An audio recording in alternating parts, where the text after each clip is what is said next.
안녕하세요, 여러분.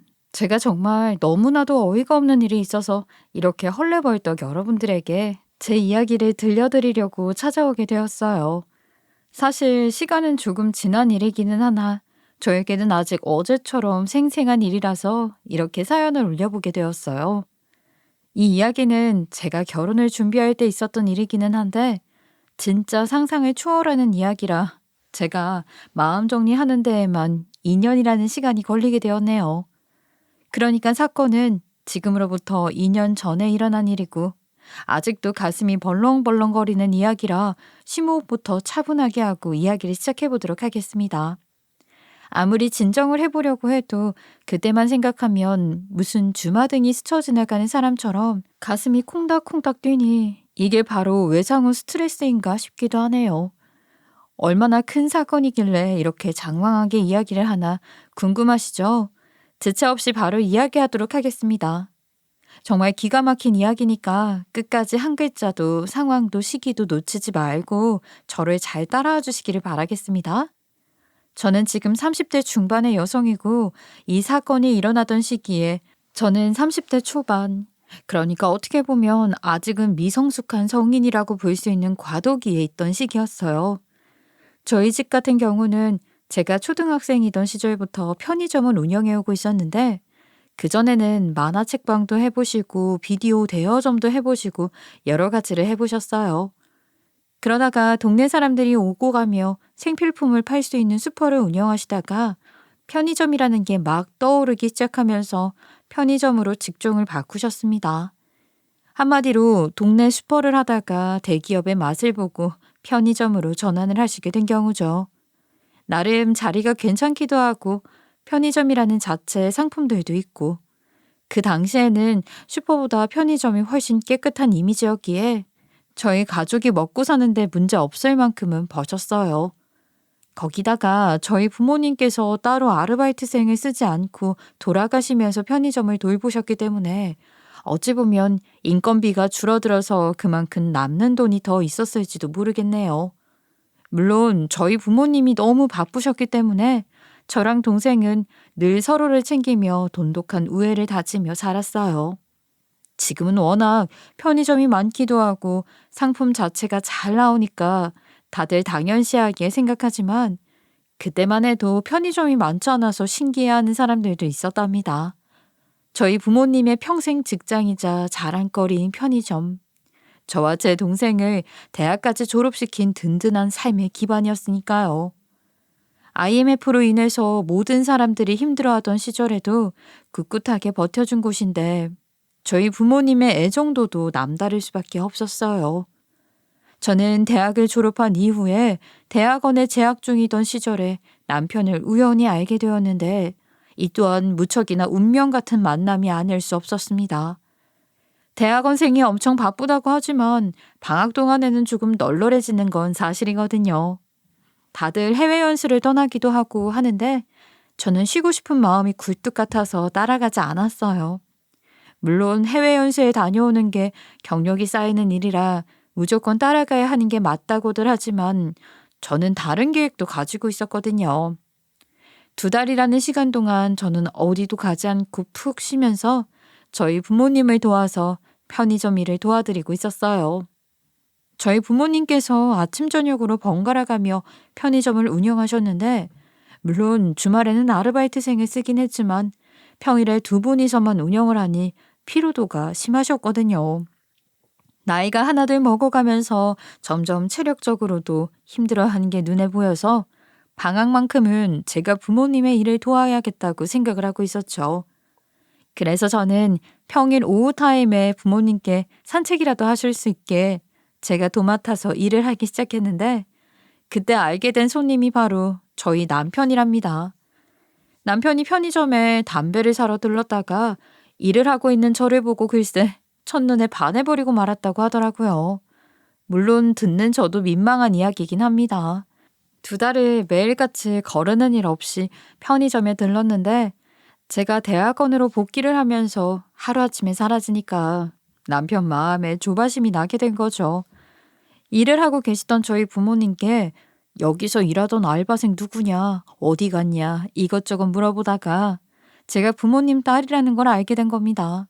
그 뒤로는 진짜 무슨 미저리처럼 저희 부모님께 조르고 졸라서 제 연락처를 알아냈고 바로 저에게 연락이 왔는데 처음에는 솔직히 제가 좀 이상해 보여서 피했어요. 솔직히 그렇잖아요. 그 사람이 어떤 사람인 줄 알고 덥석 좋다고 만나보겠어요? 연락처를 넘긴 저희 부모님께도 조금 화를 냈죠. 거기다가 저에게 처음으로 한 인사가 뭐였는지 아세요? 안녕하세요. 첫눈에 반했습니다. 였어요. 누가 봐도 미친 사람 같잖아요. 그냥 처음에는 대꾸도 설렁설렁하고 피하기 바빴는데 자꾸 연락을 해보니까 은근히 세심한 모습도 있고 괜찮더라고요. 저도 연구실 일이 바빴고 당시에 남편도 신입사원이나 마찬가지라서 회사에 적응을 하느라 바쁜 시기였어요. 하지만 매일같이 저에게 날씨를 알려주고 밥 먹었는지 꼬박꼬박 챙겨주고 하는 모습에 저도 점차 마음의 문을 열게 되었어요. 대충 1년 정도 연락을 이어가다가 편한 사이로 만나게 되었는데 알면 알수록 진국이고 이 남자를 놓치면 안 되겠다는 생각이 머릿속을 지배하기 시작했어요. 그래서 20대 후반이 되어서야 겨우 서로의 마음을 활짝 열고 연애를 시작하게 되었어요. 그즈음 저도 기업 연구실에 입사를 하게 되었고 남편도 회사 생활이 완벽하게 적응을 하게 되었고요. 3년이라는 시간을 알차게 연애를 하고 서로에 대한 확신이 들어서 결혼을 하기로 약속을 잡게 되었어요. 저희는 결혼식 준비를 서두르지 않고 정말 하나하나 저희의 손으로 그리고 써내면서 만들어가기로 했어요. 주위에서 하는 거 보니까 다들 도장 찍어내듯이 결혼식을 올리는데 저희는 한 번뿐인 결혼식을 의미 있게 만들고 싶었고 그 부분은 남편도 저와 같은 생각이었어요. 결혼을 약속하고 프로포즈도 받았으니 당연히 수순으로 양가에 인사를 드리러 가는 시간을 가지게 되었고 남편이 먼저 저희 집에 인사를 드리러 오게 되었어요. 저희 부모님께서는 아르바이트생에게 오후 타임 편의점을 모조리 맡겨놓으시고서는 정말 상다리가 부러질 만큼 음식을 차려놓으셨어요. 예비사위가 방문하는 날이라고 시장에 가서 퉁실한 쌈타까지 잡아다가 백숙을 뭉근하게 끓여놓으셨더라고요. 저희 아버지께서는 예비사위랑 무조건 술을 한 잔 꼭 해봐야 하는 거라고 하시면서 평소에 너무너무 아껴서 잘 꺼내지도 않는 담금주까지 꺼내서 준비를 해두셨더라고요. 우리 남편이 상다리를 확인하고서는 놀래서 현관문을 밟자마자 저희 부모님께 넙죽 절부터 하더라고요. 그런 우리 남편을 흐뭇하게 바라보시던 부모님은 끈기하다는 기가 막힌 놈이라며 저희 남편을 칭찬해 주었습니다. 우리 딸이 마음에 든다고 전화번호 좀 알려달라고 했을 때만 해도 정말 미친놈인가 싶어서 죽어도 안 된다고 했었는데 결국 이렇게 우리 집안 사람이 되는구만. 이게 다 장인 장모님께서 오작교 해주신 덕분에 가능했던 것 같습니다. 정말 평생을 제 부모님처럼 모시고 아끼고 사랑하겠습니다. 그 말에 저희 부모님 두 분 다 껄껄 웃으시면서 남편의 등을 토닥이며 앞으로 우리 딸을 잘 부탁한다고 하시는데 분위기가 얼마나 좋았는지 몰라요. 거하게 저녁도 먹고 술도 한 잔씩 오고 가기 시작했는데 제가 술을 마시지 않아서 그런지 남편이 술을 마시는 걸 처음 보는 것 같더라고요. 술버릇이 어떤가 꼭 봐야겠다 할 정도로 궁금했는데 술 예절도 정말 잘 배운 티가 팍팍 났습니다. 넙죽넙죽 잘 받아 마시면서도 자세 한번 흐트러뜨리지 않고 꼿꼿하게 앉아서 얌전히 부모님의 말씀을 경청하더라고요. 저희 부모님이 잔소리가 좀 있는 타입이셔서 그런지 충고도 하고 했는데 대답도 잘하고 잘 듣고 하는 모습이 어쩜 그렇게 예뻐 보이던지.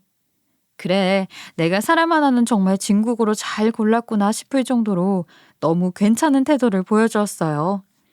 어느 정도 술이 들어가고 얼큰하게 취기가 올라오자 그때부터 남편이 저에게도 말하지 않았던 가정사를 힘들게 이야기하기 시작했어요. 지금 시아버지랑 같이 살고 있는 시어머니가 알고 보니 친어머니가 아닌 새어머니라는 말을 하더라고요. 남편의 친어머니는 남편이 어릴 때 지병으로 인해서 세상을 떠나게 되었고 시아버지가 혼자서 전전긍긍하며 남편을 키운 것이라는 이야기를 털어놓았어요. 시아버지가 아무리 애지중지 보살핀다고 해도 엄마의 손길이 필요했던 나이였고 건너 건너 알게 된 여자와 부랴부랴 재혼을 했다고 하더라고요. 그게 우리 남편이 막 초등학생이 되었을 때의 일인데 남편은 새어머니가 생긴 것이 그냥 기쁘기만 했다고 하더라고요.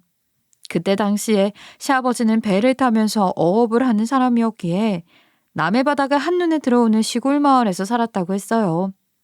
하지만 각종 규제로 인해서 어업이 힘들어지는 시기가 오자 시아버지는 각고의 고심 끝에 어업을 그만두고 배를 판 돈으로 식당을 차리게 되었대요. 재혼한 시어머니의 손맛이 좋았던 건지 뭔지 식당이 엄청나게 잘 되어서 체인점도 두세 개나 내게 되고 큰 돈을 벌었다고 하더라고요. 장사가 잘 되니까 인수를 하겠다고 나서는 조금 큰 규모의 식품 업체가 나타나서 권리금도 넉넉하게 받아 챙기면서 모든 사업자를 팔게 되었대요. 그리고 그 돈으로 서울의 당시 꼬마 빌딩이라고 칭하는 작은 건물을 샀는데 그게 또 동네 땅값이 오르고 개발까지 되면서 호재가 겹치게 된 거였죠. 어릴 때는 고생을 하면서 자랐을지 몰라도 시어머니랑 재혼을 한 이후에 재산이 늘어나고 서울까지 진출을 할 수 있었던 거라고 눈물까지 훌쩍이며 말하더라고요. 자기한테는 친어머니보다 더 애정이 있는 사람이라고 이야기를 하는데 저희 부모님도 그렇고 저도 그렇고 어려운 환경 속에서도 잘 자랐다 싶어서 토닥여 주었습니다. 이야기를 모두 들은 뒤에 저희 아버지 또한 남편의 모든 것이 마음에 들었는지 신이 나서 부어라 마셔라 하다가 둘 다 동시에 기절해 뻗어버렸어요. 엄마가 혀를 끌끌 차면서도 얼굴에 웃음이 드리어서 이부자리를 봐주는 걸 보고 이제 진짜 가족이 되는구나 하는 느낌이 들더라고요. 다음날 속 풀고 가야 한다면서 엄마가 직접 끓인 해장국까지 먹고 나서야 앞으로 잘해보자는 마지막 인사를 하고 남편을 시댁으로 보냈습니다. 그 와중에도 남편은 저에게 본인과 결혼을 결심해 주어서 고맙다면서 몇 번이나 제 손을 잡고 인사를 하더라고요. 그날 이후에 저도 시댁에서 연락이 오기를 손꼽아 기다리고 있었고 인사를 드리러 가야 한다는 긴장감과 알 수 없는 압박감에 시달리게 되었어요. 원래 결혼을 준비하면서 제일 마음에 걸리고 신경 써야 하는 게 시댁에 처음 인사를 드리러 가는 자리라고 하더라고요. 그렇게 며칠을 기다린 뒤에 시어머니에게서 연락이 도착하게 되었고 저에게 식당 주소와 시간을 알려주시길래 준비를 하고 나가게 되었습니다. 저는 그게 당연히도 남편이랑 같이 나오라는 소리인 줄 알고 남편이랑 같이 나갔는데 제가 생각한 분위기랑 사뭇 다르더라고요. 약속 장소에 도착해서 룸으로 안내를 받고 남편 손을 잡고 들어갔는데 시아버지는 없고 시어머니만 덜렁 앉아 계신 게 아니겠어요? 남편도 주위를 두리번거리더니 당황을 한 듯 시어머니에게 말을 하더라고요. 아니, 아버지는 어디 계시고 엄마만 혼자 계세요? 같이 오시는 거 아니었어요? 아버지 일 있으셨나? 웬일로 따로 움직이셨어요? 시어머니는 저를 빤히 보더니 제가 예상하지 못한 말을 뱉으셨습니다. 일부러 우리 아들이랑 같이 왔니? 나는 우리 며느리들 아이만 따로 볼 생각이었는데 내가 전달하는데 실수가 있었나 보다. 같이 왔으니 뭐 어쩔 수 없지.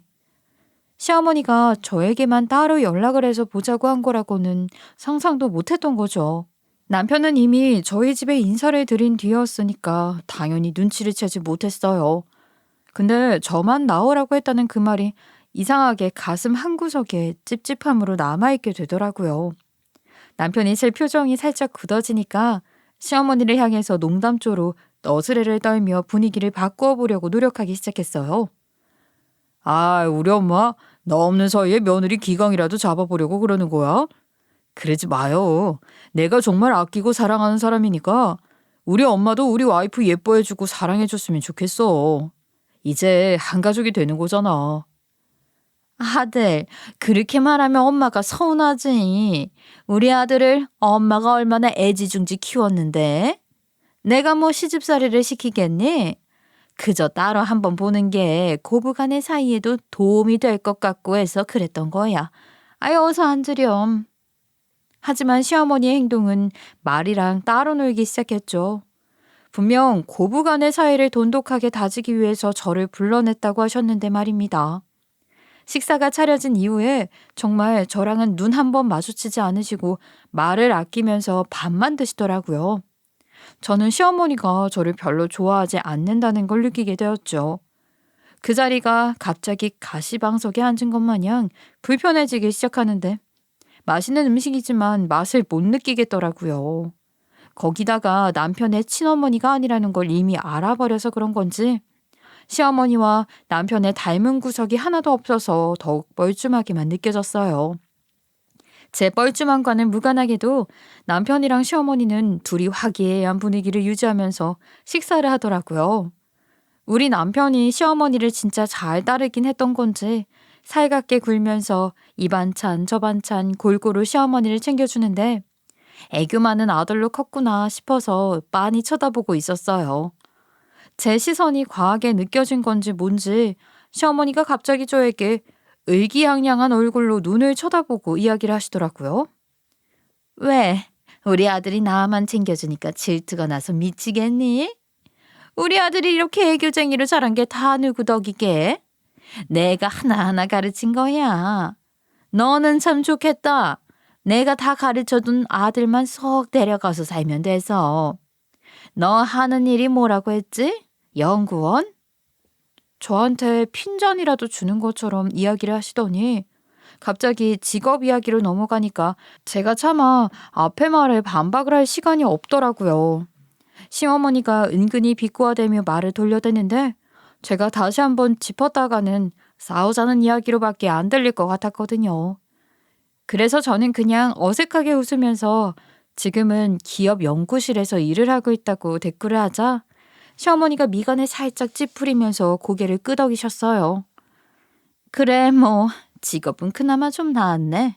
직업까지도 별 볼 일 없었으면 내 속이 아주 시커멓게 탈 뻔했는데 말이야. 그러더니 시어머니가 제 눈을 빤히 보시면서 저에게 하는 말이라고 경고라도 하는 듯이 본인이 갑자기 화가 나는 일이 있다면서 이야기를 시작하셨어요. 내가 이런 거 하나하나 알려줘야 하나 싶어서 답답한데 어떻게 우리 아들 처음 인사드리러 간 자리에 집에서 밥을 먹을 수가 있니? 네? 그게 무슨 말씀이세요? 저희 집에서 식사를 한 게 뭐가 문제라도 있을까요? 자기 그날 뭐 먹고 탈난 거 있어? 제가 남편에게 혹시 무슨 문제라도 있었냐며 물어보자 남편이 영문을 모르겠다는 얼굴로 고개를 절레절레 젓더라고요. 저는 시어머니가 무슨 뜻으로 그 말을 꺼낸 건지 의중을 파악할 수가 없어서 쳐다봤어요. 그러자 시어머니가 갑자기 한숨을 푹 쉬시면서 정말 매서운 눈빛으로 저를 째려보시더라고요. 우리 귀한 아들, 호텔 식당이나 고급진 한식당 같은 데 밥 먹을 생각은 안 하고 요즘 말하는 그 가성비? 그런 거 넘치게 집에서 백숙 해줬다며. 아유, 어머님, 요즘 백숙 만들기가 얼마나 손이 많이 가는 일인데요. 그것만 덜렁 있었던 것도 아니고 진수성찬으로 차려주셨었어요. 저희 부모님께서 아끼시는 담금주도 꺼내시고 정말 손님 대접으로는 최선을 다하신 거예요. 그래, 그 담금주. 거 먹고 우리 아들이 다음날 얼마나 소가리를 했는지. 도무지 내가 속이 상해서 이건 꼭 말해야겠다 싶더라. 아무리 장사하고 구멍가게 하나 운영한다 하지만 그렇게 경 없이 대우를 했어야 되겠니? 우리가 아들이 둘도 셋도 아니고 딱 하나 있는데. 솔직히 너 완전 땡 잡은 거 아니니? 우리 재산도 다 물려받을 건데. 엄마, 갑자기 무슨 소리를 하는 거야? 아니, 우리가 언제 부모님 재산 탐낸 적 있어요? 우리 그런 마음으로 결혼한 거 아니고 그날 정말 잘 얻어먹었어. 손이 많이 가는 음식 하나하나 정성스레 차려주셨는데 입맛에도 딱 맞았고. 넌 시끄러. 어디 되먹지도 못한 상차림 받아놓고 또 지 마누라 편드는 거 봐. 우리 아들이 이렇게 생각이 깊고 배려심이 넘친다. 그러니 너도 우리 아들한테 반했겠지? 아무튼 내가 아주 그날 속이 상해서 눈물을 얼마나 찍어냈는지 몰라. 저희 부모님께서는 정성스럽게 준비해 주신 건데 어머님께서 그렇게 말씀하시니 저도 어떤 말을 더 해야 할지 모르겠네요. 나는 이렇게 고급진 곳에서 한 끼에 10만 원이 넘는 밥을 사주는데 우리 아들은 그거 몇 개 얻어먹고 왔다고 생각하니까 속이 상해서 그렇지. 한국 사람은 밥심으로 사는 건데 말이야. 아휴, 내가 뭘 더 바라겠니? 고작 구멍가게 운영하는 집인데. 자꾸 저희 부모님께서 운영하시는 편의점을 가지고 구멍가게라고 운운하시니까 저도 무시를 받는 듯한 느낌이 들어서 기분이 별로 좋지 않더라고요. 제 표정이 점점 사라지고 젓가락으로 밥알을 세는 것처럼 억지로 입에 쑤셔놓고 있으니까 시어머니가 더 눈치를 주는 것 같은 기분이 들었고요. 정말 분하고 억울해서 눈물이 울컥 쏟아질 것 같이 코끝이 찡해졌지만 인사를 드리러 온 자리에서 추태를 보일 수 없어서 꾹꾹 눌러 담았습니다. 감정이 없는 사람이 되어야겠다 하면서 마음을 갈무리하려고 애를 쓰고 있으니 남편이 눈치를 채고는 가운데서 중재를 하려고 애를 쓰더라고요. 남편이 계속해서 시어머니와 제 기분을 풀어주기 위해 노력하고 제 편을 들어주니까 남편에게 점점 더 큰 신뢰가 쌓이게 되었고 이 남자 믿고 결혼을 해봐야겠다 싶었어요. 그리고 사실 시어머니 마주쳐봐야 살면서 얼마나 보겠냐 하는 안일한 마음도 없다곤 할 수 없었죠. 1년에 끽 해봐야 생신, 어버이날, 명절 정도가 끝 아니겠어요? 저도 일을 하고 있었고 남편도 일이 바쁜 사람이니까 평일에는 부르지 않을 거라고 생각하기도 했고요. 제가 결혼에 대해서 아무것도 모르는 애였기에 별 걱정 없이 가볍게 생각을 했었던 거죠. 하지만 이건 역시 저의 지나친 착각이었습니다. 결혼식을 준비하는데 얼마나 많은 것에 신경을 써야 하는지 다들 아시죠? 드레스도 고르고 메이크업 샵도 고르고 한복도 고르고 웨딩홀에 청첩장까지. 그런데 그 많은 것을 남편과 둘이서 차곡차곡 준비를 하려고 했는데 뭐 하나 할 때마다 시어머니가 간섭을 해대고 참견을 해대는 게 아니겠습니까? 저한테 무슨 소리까지 했는 줄 아세요? 구멍가게를 운영해서 그런 건지 보는 눈이 촌스럽고 별로라고 대놓고 말을 하시더라고요. 제가 드레스 투어를 다닐 때 머메이드 드레스라고 몸매가 부각되는 딱 달라붙는 드레스를 골랐더니 천박하게 어떤 신부가 몸매를 드러내냐고 하더라고요. 성스러워야 할 결혼식에 누가 이렇게 몸매가 드러나는 드레스를 입고 해? 어디 몸매 자랑하러 가는 것도 아니고?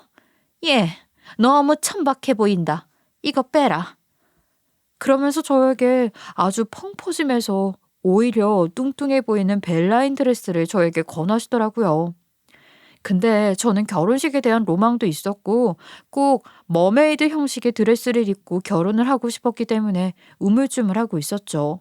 오죽하면 제 표정을 보고 드레스샵 직원들까지도 한마음 한뜻으로 시어머니에게 머메이드 드레스가 저에게 더 잘 어울리고 고급스러워 보인다며 편을 들어주셨어요. 그런데 시어머니가 딱 잘라서 허튼 소리 하지 말라고 하면서 우리 며느리가 남들 앞에서 몸매 자랑하는 건 눈에 흙이 들어가도 못 본다고 치우라고 하셨어요. 시어머니가 우기고 우겨서 입은 벨라인 드레스는 마치 저를 임신도 하지 않았는데 임산부처럼 보이게 하는 효과를 주더라고요. 어머님, 저는 아무리 생각해도 처음에 입어보았던 드레스가 저랑 잘 어울리는 것 같아요. 이거 입었다가는 속도 위반했다고 소문나겠어요.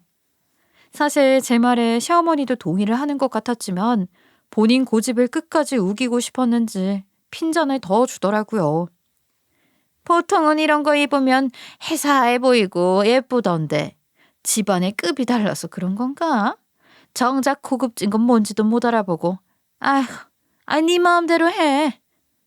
드레스 투어는 제 고집대로 했다고 치지만 메이크업 샵을 고를 때는 더 황당했습니다.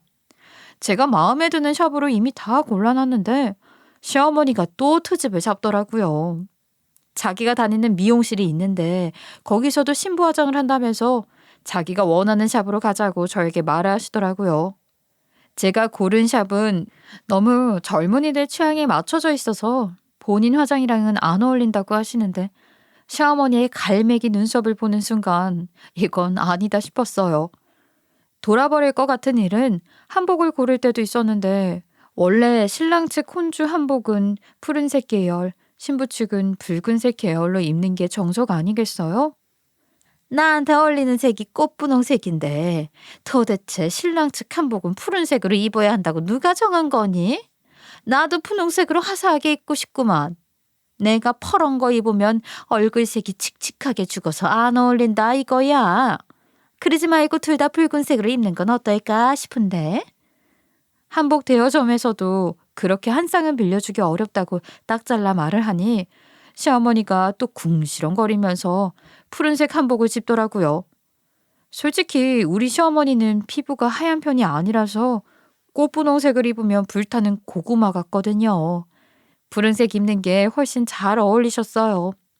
마지막으로 청첩장을 고를 때 아주 정점을 찍으셨습니다. 저희는 심플하고 레이스가 달린 디자인으로 골랐는데 시어머니가 어디서 찾았는지 모를 원한 그림이 그려진 걸 가지고 오셨더라고요. 어머님, 요즘은 심플하게 이렇게 레이스 달린 걸로 해서 딱 아이보리 톤으로 맞추는 게 예뻐요. 이거 유행이기도 하고요. 저는 이런 색깔 들어간 거 촌스러운 것 같아요. 얘가 정말 보는 눈이라고는 발끝에 달렸나? 원래 이런 색깔이 들어가야 오래오래 무병장수하는 거야. 아휴, 거기다가 이 원앙이 얼마나 인고 부부를 뜻하는 건데 하나하나 옛 어르신들의 의미가 담겨 있는 건데 너 그런 거 하나 배우질 못했으니 내가 답답해 죽지 죽어. 이렇게 하나하나 간섭하고 참견하실 거면 그냥 어머님이 골라주시고 정해주시는 대로 할게요. 저 오늘부터 드레스니 메이크업 샵이니 뭐니 안 고르겠습니다. 어머님께서 결혼식 날까지 다 준비해 주시면 저는 그냥 신부 입장만 할게요. 제가 그렇게 이야기를 하면서 두 손 두 발 다 들었더니 그제서야 남편이 시어머니에게 조금 강력한 말투로 우리끼리 알아서 할 테니까 참견하지 마시라고 하더라고요. 시어머니도 제가 입을 대빨 뽑아내고 말을 하니까 지도 삐져가지고서는 알아서 하라고 화를 내며 사라지셨어요. 진짜 제가 오죽하면 남편이랑 결혼을 하는 건지 시어머니랑 결혼을 하는 건지 헷갈릴 지경이었다니까요. 대강 모든 준비가 완료가 되고 나서 드디어 미루고 미뤄왔던 상견례 자리를 가지게 되었습니다. 차일피일 시간을 미루고 조율을 할 수밖에 없었던 것이 시아버지가 해외에 골프를 치러 다니는 시즌이었던 데다가 저희 부모님도 편의점 일이 많이 바쁜 시기였거든요. 그래서 순서가 좀 뒤바뀌기는 했지만 결혼식을 3개월 앞두고 상견례를 하게 되었어요. 저희 부모님도 상당히 긴장하시면서 신경 써서 준비를 하시고 나가셨었는데 그때가 양가 부모님이 처음으로 얼굴을 마주하는 자리였어요. 시어머니가 저에게 말을 했던 대로 일부러 고급진 한정식을 예약해서 자리를 하게 되었는데 저희가 먼저 도착을 해서 앉아 있었고 뒤늦게 시댁 식구들이 왔습니다. 시어머니가 들어오자마자 내부를 한번 쓱 둘러보시더니 저를 향해서 만족스러운 웃음을 지으면서 앉으시더라고요. 그 웃음에는 그래, 네가 내가 하는 말을 허투루 듣진 않았구나 하는 승리자의 느낌이 만연하게 들어있었어요. 다들 인사를 나누고 덕담을 한마디씩 하시는데 시어머니가 딱 그러시더라고요. 그래도 한 번 말하면 알아듣긴 하는구나. 이번에도 씨암탉이라도 잡겠다 하면 어쩌나 했는데 이 정도는 되어야 우리 집안이랑 급이 맞지. 앞으로도 외식할 일 있으면 이런 데서 대접하는 게 좋겠구나. 그 말에 저희 부모님도 얼굴이 빨갛게 달아오르시는 게 눈에 보이더라고요. 누가 봐도 시어머니가 저희 집에서 남편을 대접했던 일을 운운하는 게 티가 났으니까요. 저희 부모님으로서는 최선의 대접을 한 것이었는데 시어머니가 저렇게 나오니 어쩔 줄 모르셨겠죠. 아이, 그래도 취향에 맞으신다니 다행이네요. 저희 딸이 고심해서 고른 티가 제법 나는 모양입니다. 그러게요. 솔직히 별로 기대는 하지 않았거든요. 우리 아들이 첫 인사드리러 간 날 집에서 밥을 먹었다고 해서 얼마나 당황스럽던지. 그리고 무슨 그런 독한 술을 먹이셨대요? 다음 날까지 얼마나 고생을 하던지. 제가 혹시 저가살이라도 당하는 건 아닌지 걱정했습니다. 저가살이라니요. 전혀 그럴 맘 없습니다. 자네도 취한 것 같았으면 그만 먹지 그랬나. 괜히 부모님 걱정시키게. 아유, 아닙니다, 장인어른. 충분히 마실 수 있는 만큼만 마셨습니다. 저희 어머니께서 걱정이 워낙 많으셔서 그러시는 겁니다. 앞으로도 장인어른과 함께하는 술자리에서 제대로 보여드리겠습니다. 얘는 보여주긴 뭘 보여준다는 소리를 하니? 앞으로는 그렇게 술 마실 생각도 하지 마. 다음날까지 어찌나 술 냄새가 나던지. 아휴, 차라리 좋은 술이라면 모를까. 담금주였다면서요. 역시 구멍가게를 운영하시는 분들이라서 그런가 솔직히 마음에 썩 들진 않네요. 아니, 무슨 말씀을 그렇게. 구멍가게라니요. 저희가 편의점 운영하면서 두 딸 모두 대학도 보내고 번듯한 직장도 가질 수 있게 공부시켰습니다. 제가 뭐 틀린 말 했나요? 저희는 하나뿐인 아들에게 건물까지 물려주고 갈 생각인데 뭐 며느리한테 편의점이라도 물려주시게요? 솔직히 저희 집안이랑 급 차이 나는 건 맞죠. 조물주 위에 건물주라고 하는 마당에 편의점 운영하는 집이랑 사돈 맺는 게 이 말이나 되나요? 제가 쪽팔려서 친구들한테 말도 못했습니다. 아유, 엄마, 갑자기 왜 이래요? 오늘같이 좋은 자리에서 얼굴 붉히지 말아요. 나는 보자 하니까 아주 꽉 잡혀 사는구나. 편들 걸 들어야지. 아유, 솔직히 그렇잖아. 편의점 운영하는 게 천거 천민이나 다름없지. 옛날도 따지면 보부상 같은 거 아니겠어? 하나하나 마음에 드는 게 없어서 마음 같아서 결혼 무르고 싶습니다. 처음 뵙는 자리에서 이런 이야기를 하시는 게 저희도 상당히 당황스럽습니다. 이미 준비를 다 마쳤는데 결혼을 무르고 싶다고 말씀하시니. 예전으로 따지면 그 양반집이랑 백정집이랑 사돈 맺는 게 가당키나 했겠습니까? 연구원이라고 하니까 그나마 제가 넘어가는 거지. 편의점 물려받는다고 했으면 그만두라고 했을 거예요. 우리 아들은 건물주가 될 몸인데 솔직히 돈 노리고 결혼하는 건 아닌가 하는 생각도 들고요. 그 말에 남편이 엄마 하면서 시모를 잽싸게 부르는데 분명히 장사하시면서 한 성깔 단단하게 가지게 되신 저희 엄마께서 뒤집어 엎을만 한데 가만히 계시더라고요. 우리 엄마가 그렇게 저를 이 집에 시집 보내고 싶어서 그런 건가 하고 슬쩍 바라보니 시어머니에게 시선을 단단히 고정하신 채 고개를 갸웃거리고 계셨어요. 그러더니 제 옆구리를 쿡쿡 찌르시는 게 아니겠어요? 슬쩍 엄마를 바라보니까 눈을 가늘게 뜨시면서 저에게 살포시 속삭이시는 겁니다. 예, 네 시모 말이다. 어디서 많이 본 얼굴인데? 어디서 본 기억이 안 나니? 내가 저 얼굴이 다 기억이 나는데 어디서 봤더라? 분명 아는 얼굴인데. 저희 엄마는 상황이 어떻게 흘러가는지도 모르고 계속 시어머니 얼굴을 빤히 바라보고 있는 겁니다. 어떤 언성이 오가는지도 모르면서 대화에는 집중하지 않고 시어머니 얼굴만 보고 있는데 무언가에 홀린 사람처럼 그러는 게 이상하더라고요. 저희 아버지는 시어머니의 언행에 잔뜩 화가 나셔서 울그락불그락 하고 있고 정말 말 그대로 총체적 난국이 따로 없는 수준이었어요. 그 와중에 시아버지가 땀을 뻘뻘 흘리시면서 시어머니한테 가만히 좀 있으라고 소리를 치시는데 상견례 자리가 어쩌다가 이렇게 바뀌었는지 속상하더라고요. 남편도 저도 양가 부모님을 말리면서 분위기를 어떻게든 바꾸어 보려고 노력을 많이 하고 있었죠. 정말 그 순간만큼은 시어머니가 왼수를 보이는데 이 결혼 생활 잘 유지할 수 있을까 하는 생각까지 들었고요. 결국에는 시아버지가 시어머니에게 한 소리 시원하게 하시면서 자리를 어떻게든 좋게 마무리하려고 노력을 하셨어요. 이 좋은 자리에서 뭐 하는 짓이야? 조선시대도 아니고 급이라는 게 어딨어? 그렇게 따지면 나도 뱃일하면서 돈 모은 사람이야. 그런 내 과거는 까마득히 잊어버리고 지금 건물 하나 가지고 편안하게 산다고 고생했던 과거를 다 지워? 사람이 뭐 이렇게 우매하게 굴어? 아니 뭐 그냥 제 말이 그렇다는 거죠. 제가 이제 와서 결혼을 반대하겠어요? 어쩌겠어요? 애들이 좋다면 하는 거지. 여태 사람 염정 지르는 말은 다 해놓고 뭘 발뺌을 해. 이런 기분으로 어떻게 좋은 이야기가 오가고 정겹게 식사를 하겠어? 저 사돈 어르신들, 제가 대신 사과드리겠습니다.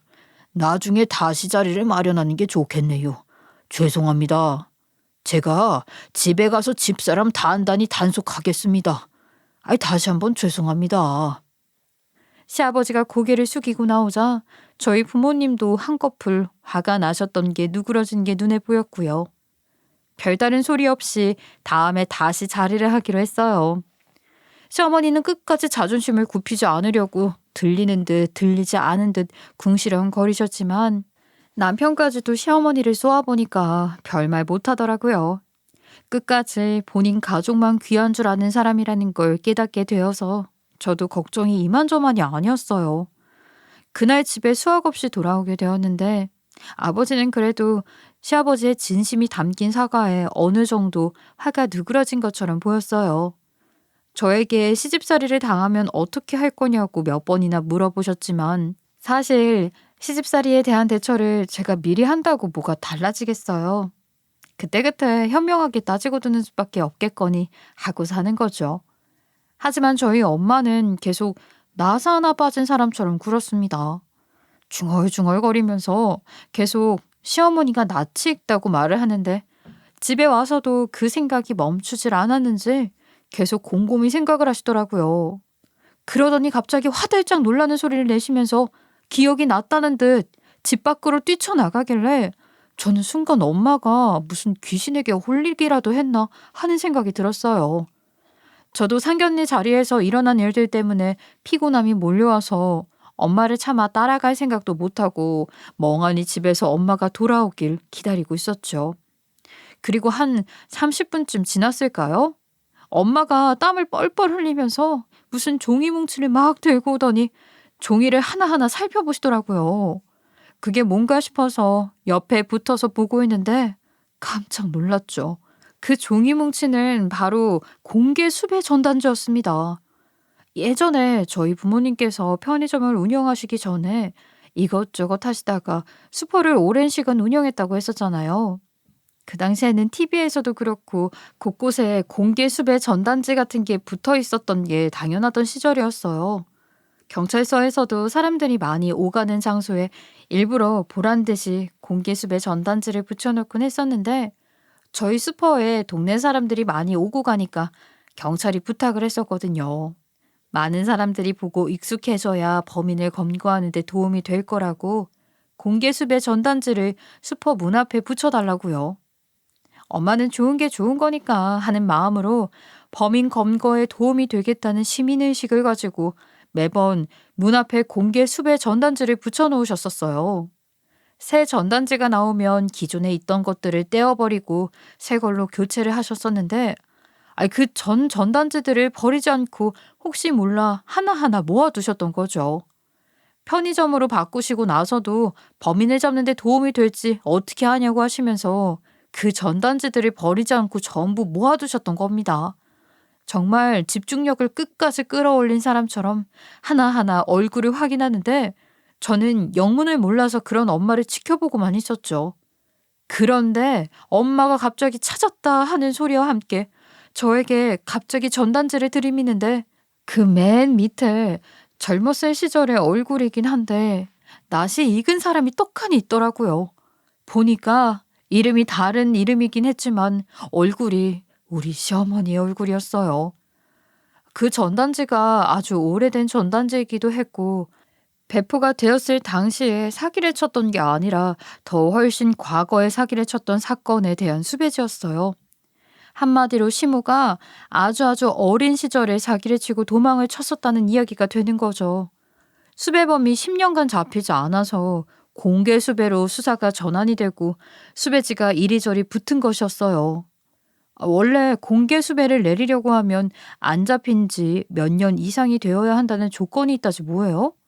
특히 잡범 같은 건 더욱 기간이 길게 설정된다고 하더라고요.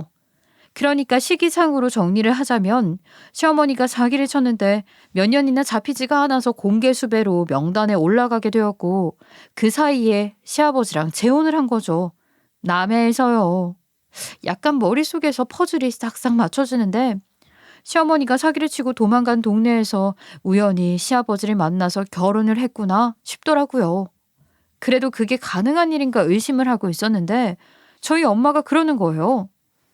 그때는 아마 주민등록증이 지금처럼 카드처럼 나오는 게 아니라 종이로 만들어서 손으로 쓰는 거라 신분 세탁하기가 훨씬 쉬웠을 거야. 남의 주민등록증에다가 사진만 갈아치우면 쓸 수 있었으니까. 이름 몰래 바꾸는 것도 어려운 일이 아니었지. 어디서 많이 봤다 했더니 이런 사기꾼이었을 줄이야. 아이고, 이를 어쩌냐, 이를 어째. 아니, 아무리 그래도 공개 수배까지 됐던 사람이 이렇게 안 잡힐 수가 있나? 여지껏 숨어 산 것도 아니고 당당하게 얼굴을 드러내고 살았는데. 당당하게 살아서 더 안 잡힌 거 아닐까? 다시 한번 자세히 봐봐라. 얘 맞지? 이 사람이 네 시어머니 맞잖아. 내가 어쩐지 아무리 봐도 어디서 본 것 같다는 느낌이 들더라. 어머, 웬일이야 진짜. 사기 13범이 말이 되니?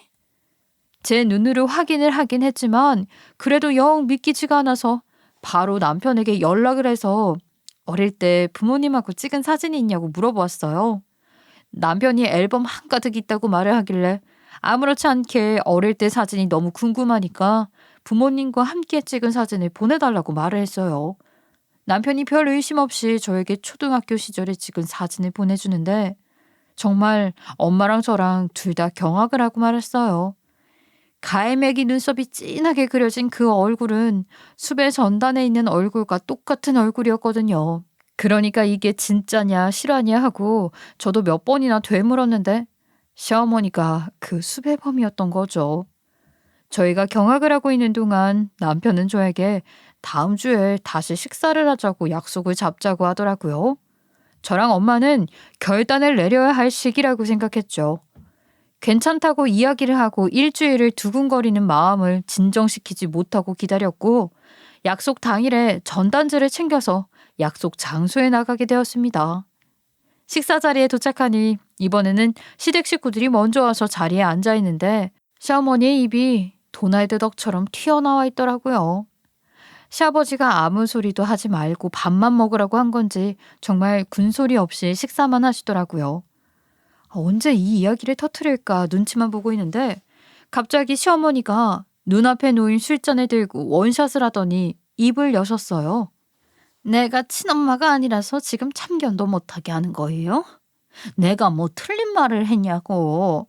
적어도 의사 며느리는 얻을 줄 알았지. 내가 내 아들을 어떻게 키웠는데.